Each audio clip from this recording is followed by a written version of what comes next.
And welcome back to the adventures of Dumbbellbee.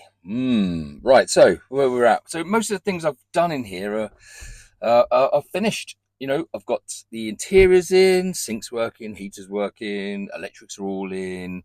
It's cozy. Um, right, so the point of these videos now is it's time to enjoy the experiences that we can have in the camper van in Dumbbellbee. So Hmm, what to do? I've got some upgrades for the van that I want to get. They're not going to stop me or stop us from going out and enjoying our time in the van, but there are things that need to be done essentially. Now, my plan next week. So where we're at today, we're Friday the 13th, and that's just suddenly dawned on me. I had some bad news. Um, so this is an XAA van. I was parking up to go and have a look at a new gym, and just to get day pass and have a bit of mess about and play really.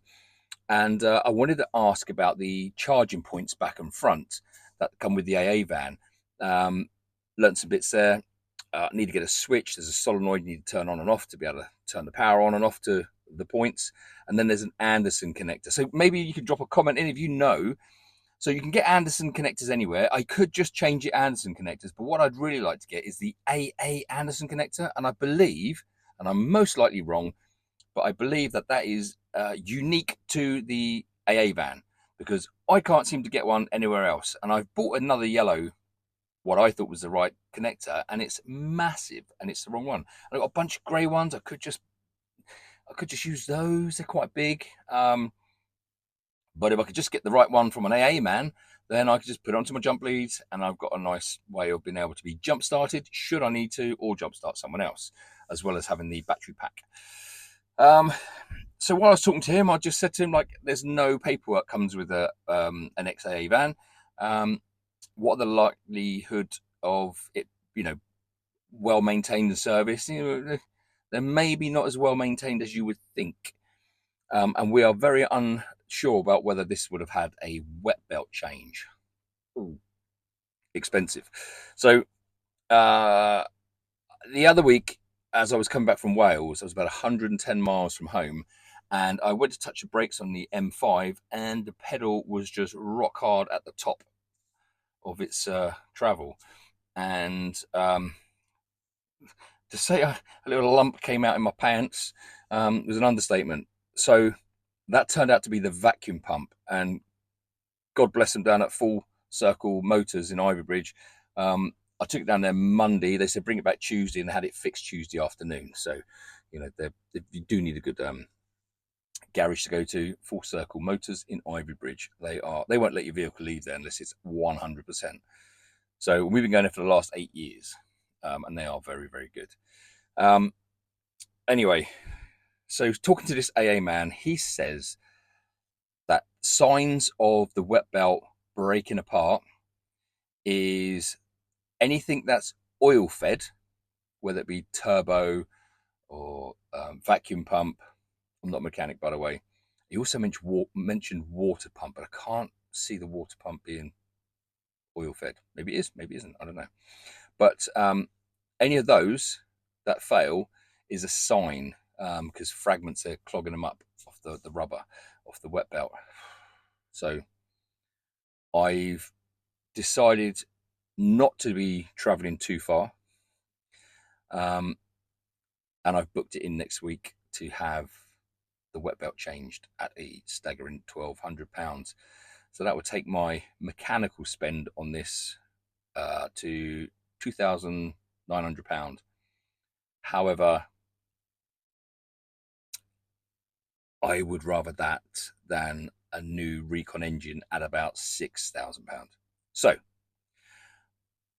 my idea for next week was I was gonna go up to the NEC next week and go and have a look at the caravan camping and motorhome show. And now, sadly, I won't be. And I was going to use that as my first venture away. It just wanted me on my own. I could have just gone away the night before, found somewhere to stay. I was hoping to find a pub car park, and where I could go to have something to eat or cook in the van. and then yeah, bed down for the night and go to show the next day and maybe the day after that. But that's not happening now. So that's a bit of a bummer. So instead, what I think I'm going to do is when the van's back, so it's going in on the Thursday, it'll be there, and I'll get it back on the Friday.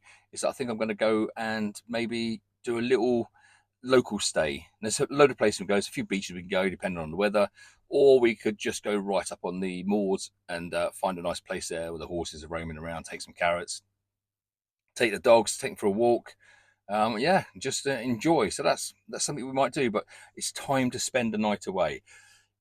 I do need to create something to cover the windows. I've got curtains there. I've got nothing there. I've got nothing on the back. I've got curtains that would do around the front three over there. So I think upgrade wise for this, my next purchase will be van shades for sure. Van shades. I want them in black carpet, black blinds, and that sort of breaks it up in here a little bit.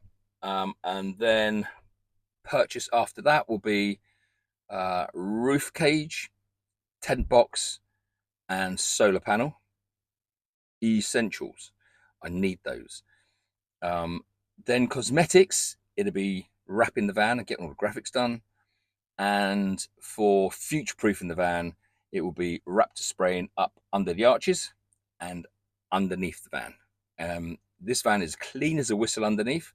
I've checked it. There's not a scrap of rust anywhere. It clearly wasn't a coastal van. It might be a coastal van now, but it's not a coastal van in its lifetime. It is absolutely squeaky clean. So I would just want to do the justice and make it look nice.